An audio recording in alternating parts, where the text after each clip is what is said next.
Katulad po ng ating panyaya sa mga araw na ito o sa mga linggong ito ay pagnilayan natin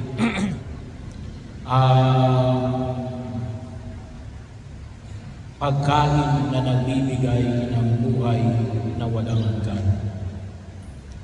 Si Jesus bilang pagkain na nagbibigay ng buhay na walang hanggan. Kaya bahagi ng ating Panginoon, sabi ko isang biyaya na hindi natin lubos na pinapakinabangan. Kasi kung talagang naniniwala tayo na si Jesus ang pagkain nagbibigay ng buhay na walang hanggan, hindi lamang po yung banal na kasulatan, ngunit yung pakikisa natin sa banal na Eucharistia, yung komunyon, ay bahagi yun, ay tinatanggap natin sa Jesus. Sa anyo ng tinapay, tinatanggap natin ang Diyos. Kaya po, sabi ko nga, kapag may nagsabi, tinatanggap niyo ba si Jesus bilang Panginoon tagapagligtas, ay bahagi yun na kung saan ay kinakailangan natin pagtibayin. Pero mo yun, tinatanggap natin ang Diyos. Tayo ay nakikibahagi sa DNA ng Diyos na titikman natin ang bahagi ng pagka-Diyos. Baka kakataon na tayo rin ay nakikibahagi sa alin? Sa DNA ng mahal na Birhen Maria. So, sapagkat si Jesus ay kabahagi, ang katawan ni Jesus ay kabahagi ng katawan ng mahal na Birhen Maria. Kaya nga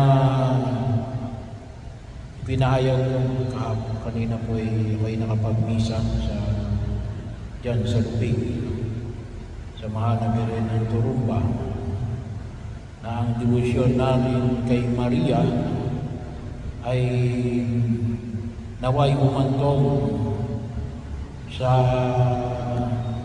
pagtanggap natin kay Jesus katulad ng pagtanggap ni Maria sa kanyang sinapupunan, sa kanyang tiyan.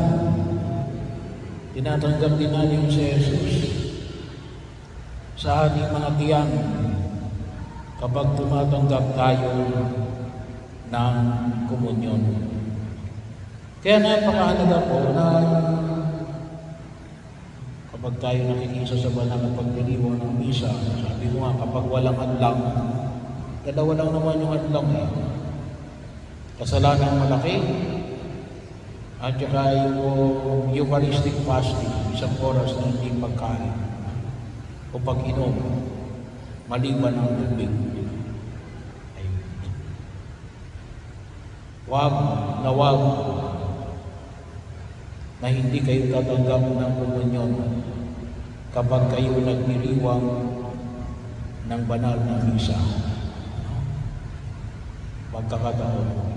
May mga religious orders na maaaring gawa ng wala silang panahon na sila'y makapagdiwang ng misa at gawa ng kalimbawa at lalakbay, ay pwede na rin tanggapin sa Jesus pagkatapos na magpahayag ng mabuting balita sa pamamagitan ng pagkomunyon sa labas ng misa. Hindi lang po ito para sa mga may sakit, pero yun po nawa tayo regular church goer, ay hindi naman masabi natin na kasalanan kasi wala naman yung sa 10 utos ng Diyos. Pero huwag natin sayangin yung oportunidad na ipinagkakaloob ng Diyos na matanggap natin ang Diyos sa isang biyaya na kung tutusin ito'y alin, readily available sa atin sa loob ng banal na pagdiriwang ng misa. At yun din po yung alin, maging lakas natin. Kaya po minsan sinasabi ng iba na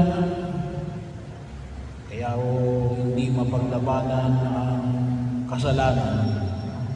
Wala tayong lakas. Saan tayo kukuha ng lakas? Sa sarili natin? Hindi. No? Sa Diyos. Ano yung pagkain ng ating kaluluwa? Kung tayo kinakailangan kumain ng 3 beses sa ulit pa isang araw, ay kinakailangan din tayong kumain sa ating spiritual. Saan yun? Sa kuman yun. Kaya nga, makita ko natin ang isang biyaya na ipinagkaloob sa unang pagbasa. Sa unang pagbasa ko natin ay ang aklat na magawa. Ano yung ipinahayag sa unang pagbasa natin?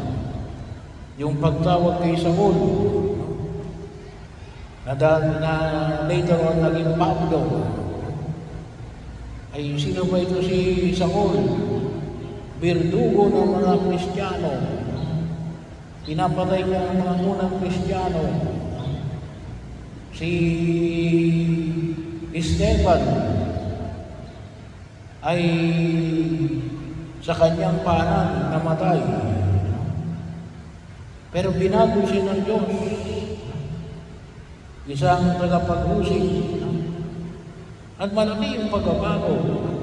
Paano siya binago ng Diyos? Nakita naman natin yung kanyang mga pagkakahayag. Kung kayo ay nagbabasa ng banal na kasulatan, kung titingnan niyo po yung New Testament, mahigit kalahati, mga kapatid. Kapag tinignan ninyo yung mga sinulat sa Bagong Tipan, mahigit kalahati ay sulat ni San Pablo. Pero niyo, bahagi yun ng pagkilos. Bakit? Saan siya kukuha ng lakas? Hindi kay Jesus. Sa banal na Eucharistia, sa pagkain ng kanyang katawan at dugo. Kaya po, naman yun ang makita ko natin. Kasi bahagi yun tinatanggap natin. At pagkakataon na kung saan ay magbigay sa atin, hindi lalong-lalo kapag pinag-usapan natin yung buhay na walang hanggan. Yung buhay na walang hanggan, kung totoo sa isang bagay na kung saan hindi natin may paliwanag dito. Pero nawa, tingin natin ang lakas na bigyan tayo ng lakas na marami tayong mababago.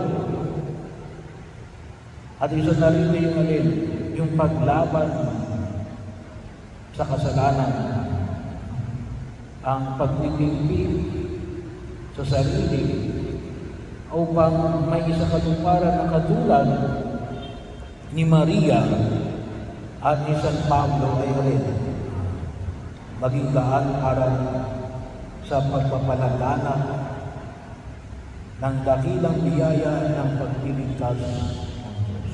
Asa tayo kukuha ng lakas?